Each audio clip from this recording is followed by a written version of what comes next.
A imaginação não diminui em nada a importância da motricidade, posto que a potencializa.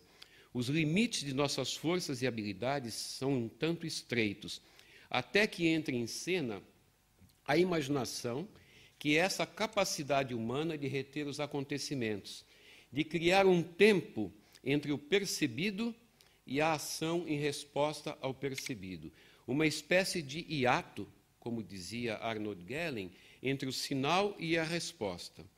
Esse hiato, quando o cérebro humano é maduro o suficiente para imaginar, a partir de 7 ou 8 meses de idade aproximadamente, forma em nosso interior uma representação dos acontecimentos. Aquilo que vivemos pode ser representado na imaginação, isto é, aquilo que vivemos com nossos movimentos e com nossos sentidos. Fazemos de cada coisa vivida uma representação motora, olfativa, auditiva, visual, etc. E essas representações potencializam nossas ações, são construtoras de cultura, são inventivas, criaram toda a cultura que observamos em nosso meio, com todos os artefatos que nos transformaram, inclusive de presas em predadores. Nós somos aquele animal capaz de, ao olhar uma coisa, como um acontecimento, por exemplo, ao olhar a palma da minha mão, eu posso fechar os olhos e ter a palma da minha mão dentro de mim. Eu posso olhar o professor Manuel Sérgio e tê-lo dentro de mim. O professor Manuel Sérgio viverá em mim sempre como um fantasma. Como todos vocês serão meus fantasmas, porque eu os terei dentro de mim. E eu os modificarei, e eu criarei histórias sobre vocês. E esse é o recurso da imaginação. E essa parceria entre movimentos e imaginação é o que constitui aquilo que chamamos de motricidade humana. Esta fantástica capacidade de realizar as intenções humanas a partir da intenção primordial de viver. A vida só quer viver em nós, mas essa não é tarefa fácil em nenhuma criatura, muito menos na criatura humana, aquela que é aparentemente a mais frágil de todas.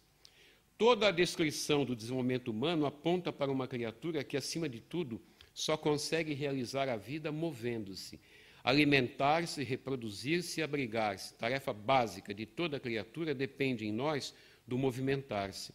O alimento, o sexo e o abrigo não vêm a nós. Nós temos que ir a eles.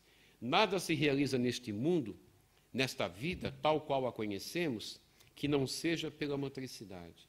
Nunca ninguém constatou um acontecimento neste mundo, desde que existem seres humanos, que não tenha sido materializado em motricidade. Eu desafio quem quer que seja a me mostrar um acontecimento que não tenha sido traduzido motoramente, através diretamente dos recursos corporais ou dos artefatos criados pela cultura humana, pela imaginação humana. Nunca se constatou nada que não seja corporificado, que não seja encarnado. E isso não é um apelo contra as religiões, mas uma constatação de como as coisas acontecem neste mundo em que todos nós vivemos. É pela motricidade, esse arranjo de gestos e imaginação, que o homem realiza a vida no planeta Terra. Uma educação que não negasse a natureza humana reconheceria como matérias protagonistas de todo o sistema educacional a educação dos gestos e da imaginação. Uma educação que pretendesse ser coerente com a natureza humana reconheceria que, para cumprir a vida neste mundo, somos corpo e nos movemos. Portanto, não encerraria nossos jovens em pequenos espaços de meio metro quadrado por 12 anos seguidos. Isso é um crime. É um crime que conta com a conivência nossa, adultos, nossa, pais.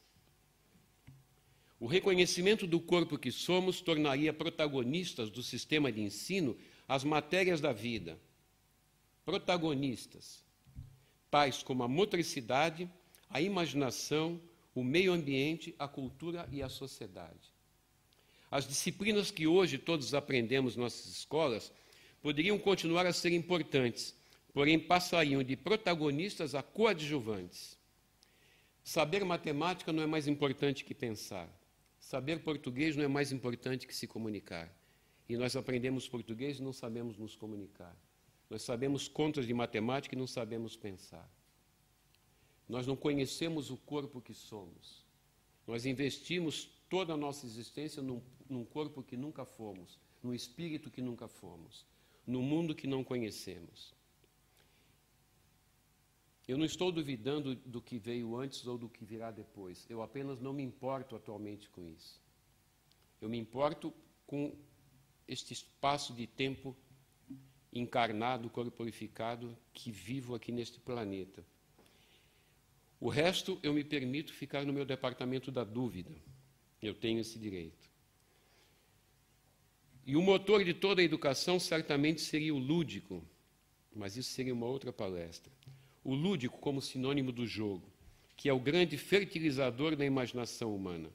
Aquilo que, em sua maneira silenciosa e em estado de graça, diz-nos que é bom viver, que a vida vale a pena, que por ela valem o sacrifício e o trabalho, inclusive. Como disse muito bem um professor brilhantemente hoje pela manhã, quando falou sobre o significado do termo escola, né? O lugar do ócio. Se é o lugar do ócio, o jogo deveria ter um assento privilegiado. Bem, para terminar, meus irmãos, meus amigos, isto que aqui descrevi é uma pequena dose da imensa contribuição que o professor Manuel Sérgio legou aos brasileiros, de boa vontade, que tiveram o privilégio de conviver com ele. Muito obrigado, professor.